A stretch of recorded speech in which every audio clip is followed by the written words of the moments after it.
லாயருக்கும், அட்வொகேட்டுக்கும் என்ன டிஃபரன்ஸ்? சின்ன டிஃபரன்ஸ் தான். பட் மிகப்பெரிய மாற்றமே இருக்கு. எஸ்.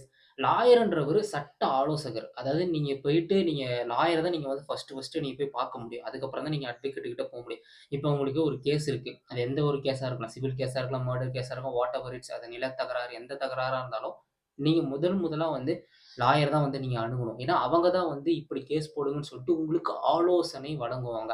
அதுக்கு பேர் தான் வந்து சட்ட ஆலோசகர். இதுக்கு பேர் தான் லாயர். இவங்க வந்து கோர்ட்ல போய் வாதாட முடியாது. அது சின்ன கோர்ட்டா இருக்கலாம். உங்க லோக்கல்ல இருக்கிறது, இல்ல வந்து டிஸ்ட்ரிக்ட்ல இருக்க கோர்ட்ல கூட இவங்களால வாதாட முடியாது. அப்ப அட்வொகேட்டால மட்டும் தான் வாதாட முடியும்னு சொல்றியே, ஏன் அப்படின்னு கேட்டீங்கன்னா, எஸ்.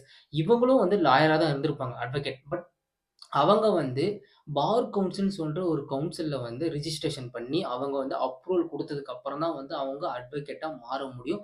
அட்வொகேட்டோட வேலை என்னன்னு கேட்டீங்கன்னா, இந்த மாரி ஆலோசனைலாம் இல்லங்க. டைரக்ட்டா வந்து அவங்க போய் கோர்ட்ல வந்து வாதாடுறதா, இவங்களும் வந்து நெறைய ரிசர்ச்லாம் பண்ணுவாங்க. பட் மிகப்பெரிய கேஸஸ்லாம் எடுப்பாங்கல்ல. ஸோ அவங்க எல்லாமே வந்து அட்வொகேட். அவங்க வந்து ஹை கோர்ட், சுப்ரீம் கோர்ட் எந்த கோர்ட்ல வேணாலும் அவங்க வாதாடலாம். டிஸ்ட்ரிக்ட்ல இருக்க லோக்கல் கோர்ட்ஸ் எல்லா கோர்ட்ஸ்லயும் வந்து வாதாடுறவங்க யாருன்னு கேட்டீங்கன்னா, அட்வொகேட் தான். ஸோ லாயர் வந்து சட்ட ஆலோசகர், அட்வொகேட்ன்றது வழக்கறிஞர். அவ்வளோதான் டிஃபரன்ஸே தவிர, இவங்க பார் கவுன்சில்ல வந்து ரிஜிஸ்ட்ரேஷன் பண்ணி அட்வொகேட்டா மாறியிருப்பாங்க. ஸோ இதுதான் டிஃபரன்ஸ்.